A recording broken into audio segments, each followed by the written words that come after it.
Hello everybody, welcome back dear students. आज हम बात करेंगे chapter biotechnology and its application. और इसमें जो टॉपिक रहेगा वो रहेगा आपका एथिकल इशू। एथिकल इशू क्या होता है, इसमें हम कौन कौन से पॉइंट्स बना के लिख सकते हैं। एग्ज़ाम पॉइंट ऑफ व्यू से 2025 में जो एग्ज़ाम हो रहे हैं, बोर्ड के एग्ज़ाम, वहाँ पर इस क्वेश्चन की डिमांड ज़्यादा रहेगी। आपको पता है रियल लाइफ बेस्ड क्वेश्चन आपके रहेंगे, तो इस टॉपिक से एक दो क्वेश्चन आना संभाविक है। सो ये जो टॉपिक है मोस्ट इंपॉर्टेंट भी रहेगा पॉइंट ऑफ एग्ज़ाम के हिसाब से। टॉपिक का नाम है एथिकल इशू। इस टॉपिक में हम डिटेल में बात करेंगे। सबसे पहले हम इसके इंट्रोडक्शन की बात करते हैं। इंट्रोडक्शन क्या है? एथिकल इशू वो इशू होते हैं जब हम बायोटेक्नोलॉजी में कोई काम करते हैं, वो काम कितना इम्पोर्टेंट कारगर साबित होता है आने वाली जनरेशन के लिए। उसमें कोई ऐसी प्रॉब्लम ना हो कि जो लिविंग बींग्स को हार्म करे या वो पब्लिक एरिया में कोई प्रॉब्लम क्रिएट कर दे, तो वो चीज़ें सारी देखी जाती हैं एथिकल इशू के अंदर। अब हम शुरू करते हैं इंट्रोडक्शन की। Biotechnology is the field of biology. Biology की एक फील्ड है बायोटेक्नोलॉजी, इसके अंदर हम टेक्नोलॉजी की हेल्प से जीएमओज को मॉडिफाई करते हैं। दैट इज टेक्नोलॉजी, एक टेक्नोलॉजी है along with living organism. Living organism के साथ हम बायोटेक्नोलॉजी का यूज़ करके कोई ना कोई डिजायर्ड प्रोडक्ट तैयार करते हैं, जिसको हम जीएमओ बोलते हैं, जेनेटिकल मॉडिफाइड ऑर्गेनिजम्स। ठीक है। बहुत सारी फील्ड हैं बायोटेक्नोलॉजी की, जहाँ पर काफ़ी सारी चीज़ें मेडिसिन में आपके साइंटिस्ट करते हैं। आपकी लैब्स के अंदर जो काम होता है वो सारा का सारा बायोटेक्नोलॉजी के अंडर आता है। The field is also known as red biotechnology. जो आपका मेडिसिन के अंदर काम रहेगा बायोटेक्नोलॉजी का, उसको हम रेड बायोटेक्नोलॉजी बोलते हैं।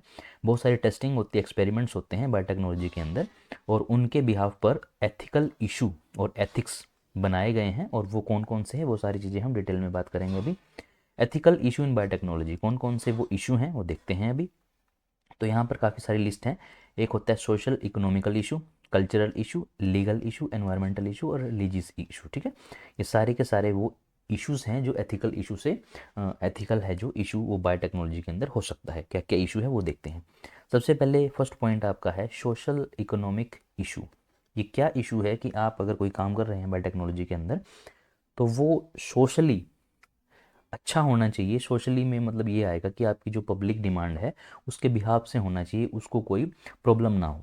तो उसको हम सोशल इकोनॉमिकल इशू बोलते हैं। अगर कोई भी इशू ऐसा है जो सोशली दूसरों को हार्म कर रहा है, वो आपका इशू रहेगा और उसको हम बायो एथिकल इशू के अंदर काउंट करते हैं। The scientific community and society promises significant advancement in the biotechnology but never use the harmfulness regarding social and economic life। यही मैंने अभी आपको बताया कि ये ऐसा होना चाहिए हमारा बायोटेक्नोलॉजी के अंदर जो सोशल वर्किंग के अंदर काम करे, किसी को हार्म ना करे। ठीक है। Social economical issue interfere with natural way, अगर वो इंटरफेयर कर रहा है तो वो एथिकल इशू बनेगा आपका। तो ये सारी चीज़ें आप सोशल इकोनॉमी के अंदर लिख सकते हैं। आपका सोशली किस तरीके से वो जीएमओ जो आपने बनाया, डिज़ायर प्रोडक्ट बनाया है, वो किस तरीके से सोशली काम करता है। ठीक है। नेक्स्ट आपका रहेगा कल्चरल इशू। कल्चरल में क्या क्या इशू हो सकते हैं? Different culture have different thoughts. Her culture के अपने अलग अलग थॉट्स हो सकते हैं, अलग अलग वैल्यू हो सकती हैं। This value are the reflection of their long lasting concept. और अगर कोई प्रथा, कोई कल्चर काफ़ी लंबे समय से चलता आ रहा है और आपके किसी काम की वजह से वो कल्चर आपका हार्म होता है, तो वो भी आपका एथिकल इशू के अंदर काउंट होगा। तो आपको इन सब चीज़ों का ध्यान रखना है। Sometimes biotechnology hinders this cultural concept, which is not something to look out for. Biotechnology has given us everything to improve the quality of life। काफ़ी सारी चीज़ें हैं जो हमने इम्प्रूव की हैं, जीएमओस बनाए हैं, प्लांट्स बनाए हैं, एनिमल्स बनाए हैं, वो सारी के सारे आपके बायोटेक्नोलॉजी की हेल्प से ही होते हैं। नेक्स्ट इशू है आपका एनवायरमेंटल इशू। ऐसा इशू जो एनवायरनमेंट के लिए बना हो, आपके एनवायरनमेंट को ख़राब करे, तो उस इशू को हम एनवायरमेंटल इशू बोलते हैं। तो आप कोई भी ऐसा जीएमओज या कोई भी बायोटेक्नोलॉजी की टेक्निक यूज़ ना करें जो आपके एनवायरनमेंट को हार्म करे। सो ये भी आपका इशू बन जाता है। इसके अंदर आपको क्या क्या पढ़ना है देख सकते हैं हम। Environmental issue are also severe to look out of regarding ethical issue in biotechnology. Ecological issue might arise which one destroy the living flora. कोई भी आपका फ्लावर, प्लांट और फोना, कोई भी ऑर्गेनिज्म अगर हार्म होता है तो वो एनवायरमेंटल इशू के अंदर काउंट किया जाएगा। तो काफ़ी सारी चीज़ें आप इसके अंदर लिख सकते हैं। म्यूटेशन, आप एक यहाँ पर एग्जांपल देखना। Crops such as sugar cane have gone through genetic mutation and recombination. आज के टाइम पे जो शुगर केन है वो बहुत ज़्यादा रिकॉम्बिनेशन और जेनेटिक म्यूटेशन की वजह से इम्प्रूव की जा रही है, और जिसकी वजह से उनका जो ओरिजिनल कॉन्सेप्ट है क्रॉप का, वो ख़राब होता जा रहा है ना। तो ओरिजिनल देखने को मिल ही नहीं रहा, सारा का सारा रिकॉम्बिनेशन है। तो ये भी आपका एनवायरमेंटल इशू हो सकता है क्योंकि आपने ओरिजिनल को ख़त्म कर दिया। इसकी क्वालिटी बढ़ाते बढ़ाते। तो हमें ऐसा काम भी नहीं करना कि हम ओरिजिनल को ख़त्म करते जाएं और नई नई चीज़ें बना लें। नई नई चीज़ें बनाओ बट ओरिजिनल को ऐसे के ऐसे रखो, ताकि आगे आने वाली चीज़ों में हम उसके अंदर कोई चेंज करना हो तो वो चेंज कर सकें।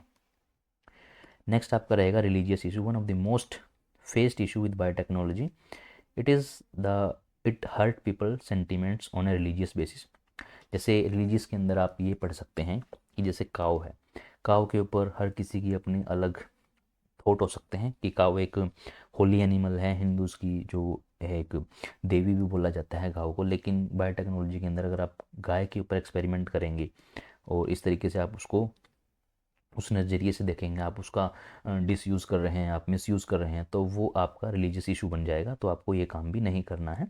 उसके बाद अगर हम बात करें, कुछ ऑर्गेनिजम्स होते हैं जैसे आपका काऊ मैंने आपको बताया, पिकॉक मैंने बताया, पिकॉक आपका हो सकता है, लायन आपका हो सकता है। तो ये है ना इशू बन सकते हैं, हर किसी का रिलीजियस इशू हो सकता है। कुछ ऐसे प्लांट्स होते हैं, कुछ ट्री होते हैं जैसे आपका पीपल का हो गया, बरगद का हो गया, इन ट्रीज़ को भी हार्म करना रिलीजियस इशू हो सकता है। तो इस चीज़ों के ऊपर भी आपको ध्यान रखना है बायोटेक्नोलॉजी में कोई भी काम करना है तो। अदर लीगल इश्यूज़ के अंदर आपका प्लांट का, एनिमल्स का काफ़ी सारी चीज़ें होती है, कुछ लॉज होते हैं, उन लॉज को फॉलो करना पड़ेगा आपको। अगर वो लॉज आप फॉलो नहीं कर रहे हैं तो आपका वो इशू बनेगा। इसके अंदर आप काफ़ी सारी चीज़ें पढ़ेंगे। अदर लीगल इशू आपके स्पेशल लॉज हो सकते हैं जो प्रोटेक्ट करते हैं आपके प्लांट्स एनिमल का। अगर उन लॉज को आप ब्रेक करेंगे तो आपके खिलाफ एफआईआर या फिर केस हो सकता है। तो आपको इन चीज़ों का ध्यान रखना पड़ेगा। आपको लिमिट में रह के कोई चीज़ काम करना है। अगर आप लिमिट क्रॉस करेंगे तो ऑटोमेटिकली आपके ऊपर लीगल इश्यूज़ लगेंगे और आपको वो इशू का फेस करना पड़ेगा, है ना। उसके बाद कंक्लूजन की बात करेंगे। Bioethics in biotechnology has always been problematic. बहुत सारी चीज़ें ऐसी होती हैं जो हम अच्छे के लिए करना चाहते हैं बायोटेक्नोलॉजी में बट हो नहीं पाती, और वो सारी की सारी चीज़ें फिर एथिकल इशू के रूप में उभरती हैं। उसके बाद on the other hand moral integrity is also one of the essential job for the scientist developer, but sometime the thin boundary between ethical and is violated. तो एक बाउंड्री जरूर होनी चाहिए आपकी बायोटेक्नोलॉजी जो भी आप काम करें। तो इन इश्यूज़ को आपको ध्यान में रखना है कि ये कोई भी इशू आपको उस टाइम पे ना आए, और आपके किसी भी काम से जो भी आप काम करेंगे बायोटेक्नोलॉजी के अंदर, इन सारी की सारी कैटेगरी में कोई भी इशू नहीं आना चाहिए, सारी की सारी सेफ़ रहनी चाहिए। अगर वो सेफ़ है तो एथिकल इशू नहीं होगा। अगर ये सब आप कर रहे हैं और कोई हार्म हो रहा है, कोई हर्ट हो रहा है, तो आप एथिकल इशू के अंदर आएगा। सो आप बायोटेक्नोलॉजी के अंदर इन इश्यूज़ को पढ़ेंगे और इसी तरीके से आप पॉइंट्स बना के इस टॉपिक को एग्जाम में भी लिखेंगे। तो ये था एथिकल इशू। मिलते हैं किसी और इंटरेस्टिंग वीडियो में।